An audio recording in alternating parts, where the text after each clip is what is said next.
ನೀವು ನಮ್ಗೆ ಕೊಟ್ಟಿದ್ದೀರಾ. ಆದ್ದರಿಂದ ಇದು ಹಿಂದೆ ಆಗಿರೋದು ಲೋಪಗಳಿದೆ. ಆದರೆ ಹಿಂದೆ ಆಗಿದೆ ಅಂದ ತಕ್ಷಣ ನಾವು ಅದಕ್ಕೆ ನಿವಾರಣೆ ಮಾಡಬಾರ್ದು ಅಂತಿಲ್ಲ. ನಾವು ಜವಾಬ್ದಾರಿ ಸ್ಥಾನಮಾನದಲ್ಲಿದ್ದೀವಿ.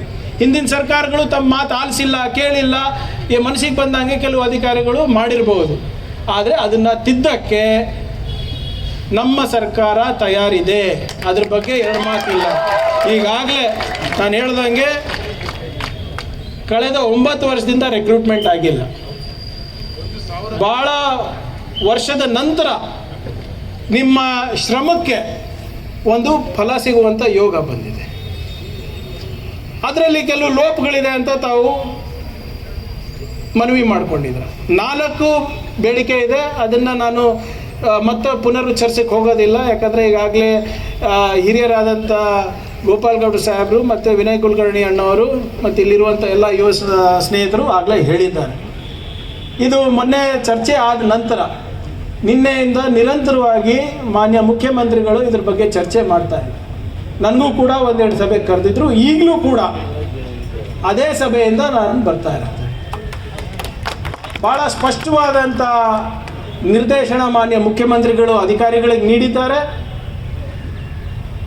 ನಮ್ಮ ವಿದ್ಯಾರ್ಥಿ ಸಮುದಾಯಗಳಿಗೆ ಸಂದೇಶ ಕೊಟ್ಟು ಬಾ ಅಂದ್ಬಿಟ್ಟು ನನಗೆ ಕಳಿಸಿದ್ದಾರೆ. ನಿಮ್ಮ ಈ 4 ಬೇಡಿಕೆಗಳನ್ನು ಸರ್ಕಾರ ಸಂಪೂರ್ಣವಾಗಿ ಆಲಿಸಲಿಕ್ಕೆ ತಯಾರಿದೆ. ತಮ್ಮ 4 ಬೇಡಿಕೆಗಳಿಗೆ ದಯವಿಟ್ಟು 1 ನಿಮಿಷ. ತಮ್ಮ 4 ಬೇಡಿಕೆಗಳಿಗೆ ಮಾನ್ಯ ಮುಖ್ಯಮಂತ್ರಿಯವರ ಸೂಚನೆಯಂತೆ ಒಂದು ವಿಶೇಷವಾದಂಥ ತಜ್ಞರ ಸಮಿತಿಯನ್ನು ರಚಿಸಿ ಮುಂದಿನ 15 ದಿನಗಳ ಒಳಗಡೆ ಆ ಸಮಿತಿಯನ್ನು ವರದಿ ಪಡೆದು C&R ರೂಲ್ಸ್ ಏನು C&R ಕುರಿತು ಏನು ನಾವು ನಿಯಮಾನುಸಾರ ಕ್ರಮ ವಹಿಸಬೇಕು, ಏನು ಬದಲಾವಣೆ ಮಾಡಬೇಕು ಅಥವಾ ಇನ್ನೇನಾದರೂ ನಾವು ಅಡಿಷನ್ ಮಾಡಬೇಕು, ಅದನ್ನು ಏನು ನಿಮ್ಮ ಪ್ರಸ್ತುತ ರಿಕ್ರೂಟ್ಮೆಂಟಿಗೆ ಏನು ಆದೇಶವನ್ನು ಹೊರಡಿಸ್ಬೇಕು ಆ ಸಮಿತಿ ಮುಖಾಂತರ ಮಾನ್ಯ ಮುಖ್ಯಮಂತ್ರಿಗಳ ವರದಿ ಸಲ್ಲಿಸಿದ ಮೇಲೆ ನಾವು ಮಾಡ್ತೀವಿ ಅಂತ ಮಾನ್ಯ ಮುಖ್ಯಮಂತ್ರಿಗಳು ಭಾಳ ಸ್ಪಷ್ಟವಾದಂಥ ಸಂದೇಶವನ್ನು ಕೊಟ್ಟಿದ್ದಾರೆ.